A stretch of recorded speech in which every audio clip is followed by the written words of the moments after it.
En los últimos días se ha hablado mucho sobre el famoso o llamado Plan Bukele. En otros países también se ha hablado, pero en el Perú la discusión ha comenzado a tomar más presencia en las redes, en los programas de televisión, a raíz de que algunas autoridades se han manifestado simpatizantes, por lo menos, de este plan. Pero la mayor parte de gente ni siquiera sabe de qué se trata este plan.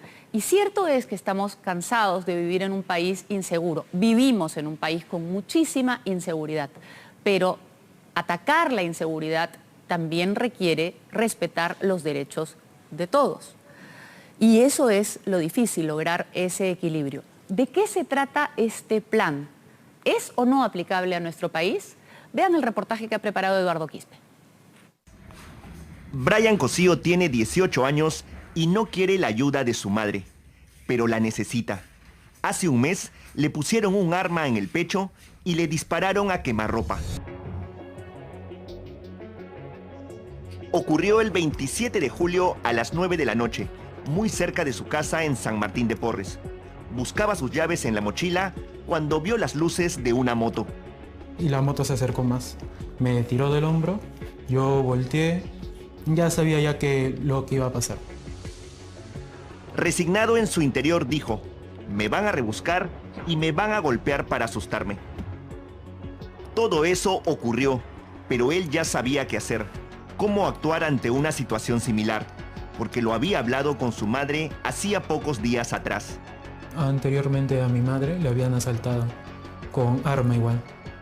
¿Aquí en el barrio? Sí, en 2 ocasiones. El mismo día que pasó, revisó la casa asustado ya por el robo que había sufrido. Ahí me dijo: si es que te llega a pasar a ti, no pongas resistencia. No intentes hacerte el héroe. Brian es un muchacho inteligente y cuando la delincuencia le tocó en la cara, se acordó del consejo de su madre. Entregó su mochila pacíficamente, pero el ladrón le dijo que quería el celular. Por los rasgos faciales y la forma en la que él hablaba, yo deduzco que fue de nacionalidad venezolana. El joven entregó su viejo teléfono, pero al instante, sin la más mínima duda, el delincuente le disparó en el pecho.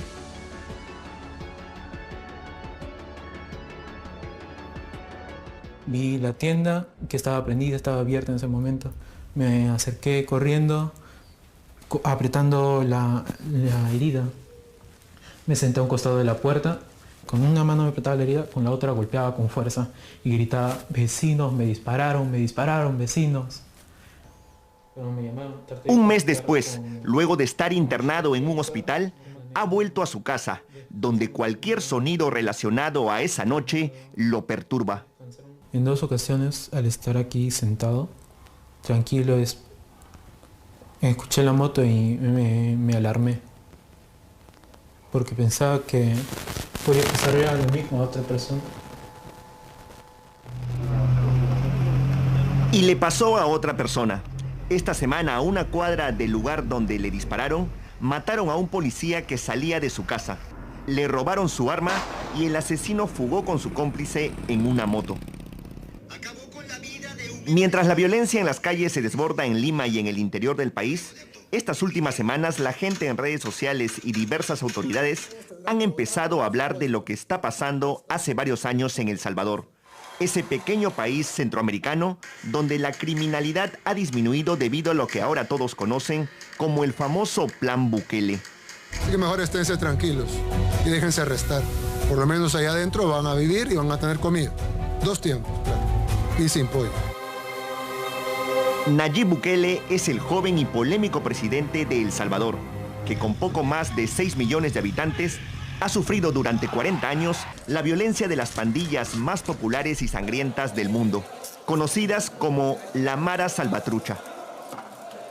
Una peligrosa organización con una diversidad de actividades criminales que incluyen la violación, el narcotráfico, la extorsión, el contrabando de armas, el secuestro, el robo y los asesinatos por encargo.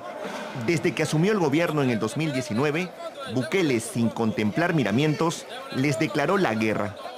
Y no me importa lo que digan los organismos internacionales, que vengan a llevarse a sus pandilleros. Si tanto los quieren, se los entregamos todos al 2 por 1.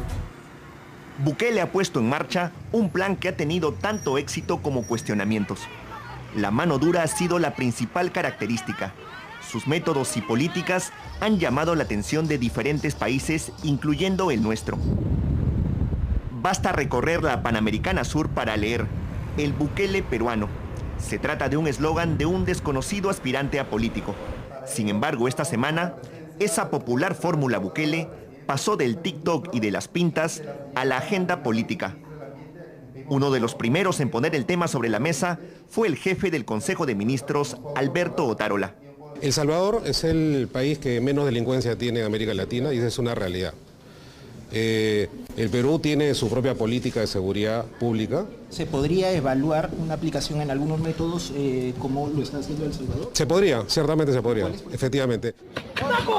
La pregunta se hizo porque el último fin de semana, un sicario se metió en una loza deportiva para asesinar a un hombre que jugaba un partido de fútbol. La escalofriante escena fue sin querer, transmitida en vivo a través de Facebook.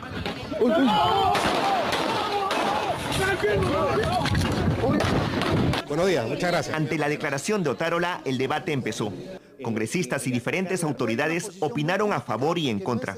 Pero ¿cuánto se conoce realmente del famoso Plan Bukele? De hecho, muy poco, porque el verdadero nombre de esa estrategia contra el crimen que se aplica en El Salvador se llama Plan de Control Territorial y tiene varias fases. Son 7 fases, de las que se han ejecutado al menos 4. Quien habla es el diputado Cristian Guevara, miembro del partido político de Bukele llamado Nuevas Ideas. La primera y segunda fase fueron las de control de territorios, captura de criminales y ofrecimiento de mejores condiciones para la vida de los jóvenes.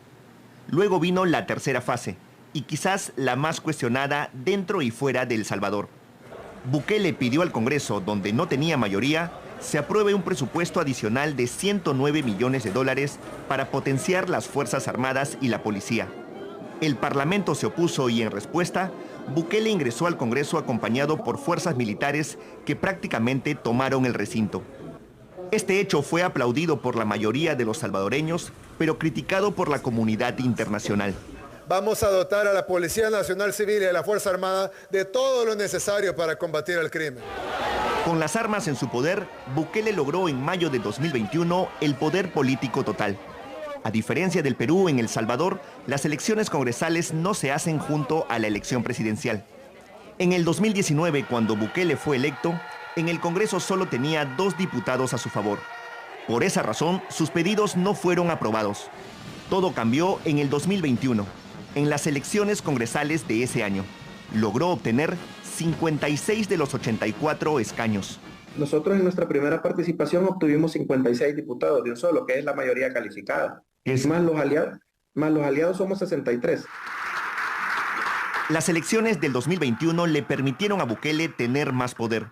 Una de las primeras decisiones de su Congreso fue destituir a los magistrados de la Corte Suprema de Justicia. Con ese control casi total, las fases de su plan se repotenciaron, pero también su figura como un gobernante autoritario y sin respeto por la separación de poderes. Entonces la fase 4 es penetración, ir a los territorios donde estaban los grupos criminales, porque ahí literalmente no se podía entrar. Y retomar el control para el Estado, porque el control literal de los territorios los tenían las pandillas. Es por estas fechas que nace un cuestionamiento contra Bukele. Una investigación periodística publicó que su lucha contra el crimen era en realidad un pacto con las pandillas. La diputada de oposición Claudia Ortiz asegura que Bukele nunca respondió directamente a esa acusación. No se ha aclarado. Salir al paso y decir que estas son las pruebas de que eso no es así o iniciar una investigación sobre eso. Ninguno de estos cuestionamientos han dañado la imagen de Bukele, que por esas fechas ya tenía una alta aprobación en las calles. Esa fuerza le permitió seguir con su plan y aplicar la fase 5 llamada extracción. Que era ya ubicar a los líderes, que aquí los líderes de las pandillas, que se llaman palabreros, o corredores de clica, o corredores de programa, e irlos a buscar, que ya era, ir a buscar el liderazgo de las pandillas.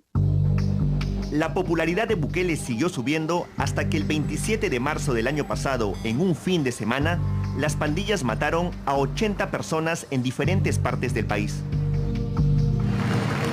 Este hecho le permitió a Bukele hacer un pedido extraordinario al Congreso. Quería que El Salvador se convierta en un régimen de excepción, donde se suspendieran muchos derechos fundamentales. Se suprimió, por ejemplo, el derecho de la inviolabilidad de la morada, el derecho al libre tránsito también. Básicamente el derecho a la inviolabilidad de la correspondencia. La oposición asegura que este pedido camufló que el régimen pudiera disponer de dinero público sin el control de ninguno de los órganos fiscalizadores del Estado. Esas excepciones han permitido, por ejemplo, la construcción del símbolo de Bukele ante el mundo. Hablamos del Centro de Confinamiento del Terrorismo, mejor conocido como CECOT, que el mandatario ha llamado la cárcel más grande del mundo. Una moderna prisión construida a 74 kilómetros de la capital, en una alejada área de 23 hectáreas. Tiene 7 cercos de seguridad. Está dividida en 8 módulos rodeados por 9 torres con francotiradores. A estos módulos han llevado a los detenidos desde que las redadas se intensificaron, luego de ser aprobado el estado de excepción. La cárcel tiene capacidad para 40.000 reclusos. El propio mandatario ha dicho que no tienen frazadas ni almohadas y que duermen en una cama de cemento en la absoluta oscuridad. Y solo se les da 2 tiempos de comida. Se les da a las 10 de la mañana, se les da frijoles y tortillas, y a las 3 de la tarde se les da tortillas y frijoles. Yo por eso le llamo la dieta frito, la dieta de frijoles y tortillas. Y así van a comer por 30, 40 años. El principal cuestionamiento de la oposición a la cárcel es, otra vez, la poca transparencia económica del gobierno. No se sabe qué empresa la construyó y menos cuánto costó. Los derechos humanos es otro tema que se critica durante el gobierno de Bukele. Todos los salvadoreños conocemos al menos un caso de personas que sin tener vínculo con pandillas fue detenido arbitrariamente. Las fases 6 y 7 del Plan de Control Territorial, o el Plan Bukele, como en nuestro país se ha llamado, es un misterio. Sus partidarios dicen que aún no se ha aplicado y que esa información es reservada. Solo han informado que a la fecha se han realizado cerca de 72.000 detenciones. Según el oficialismo, el 10% de esas cifras son personas que fueron liberadas. Pero para la oposición aún hay muchas detenciones irregulares que no están en estas cifras y donde se han vulnerado los derechos de inocentes. La pregunta de la semana aquí ha sido si ese plan se puede ejecutar en nuestro país. Ante el debate, la presidenta Dina Boluarte dijo que nuestra realidad es otra. La situación de El Salvador tiene su propia particularidad y los peruanos tenemos que tejer nuestra propia historia. Y es verdad, las políticas y las realidades son otras, como las que se han aplicado esta semana en San Juan del Urigancho, luego del asesinato en la Loza Deportiva. Los policías del sector salieron a patrullar las calles para hacer control de identidad, es decir, pedirle DNI a las personas. Se reunieron con los vecinos para realizar rondas urbanas por algunas horas. Aplicaron el famoso acercamiento al ciudadano, que consiste en dejar un cuaderno en un negocio para que un policía vaya a firmar cada 2 días, hablar con el encargado y saber si todo está bien en la zona. A cambio de ese acercamiento, los comerciantes brindan información si ven algún robo.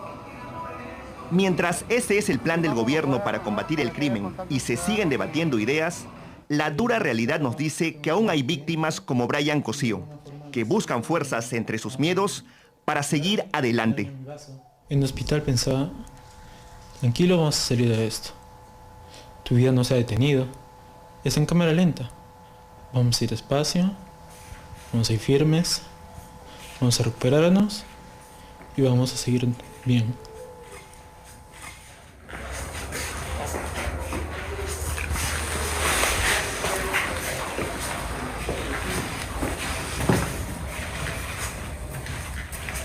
Antes de pasar a la entrevista que vamos a tener sobre este tema, quiero pedir su ayuda para este muchacho que evidentemente ha quedado muy afectado. Brian Cosío necesita ayuda para recibir terapia médica, terapia física, terapia psicológica, y su familia no tiene las posibilidades. Es por eso que estamos poniendo el teléfono en pantalla. El teléfono es 941-735-731. para que si hay alguien que pueda brindarle esta ayuda, ayuda psicológica o terapia, por favor se comunique y esta familia le va a estar sumamente agradecido.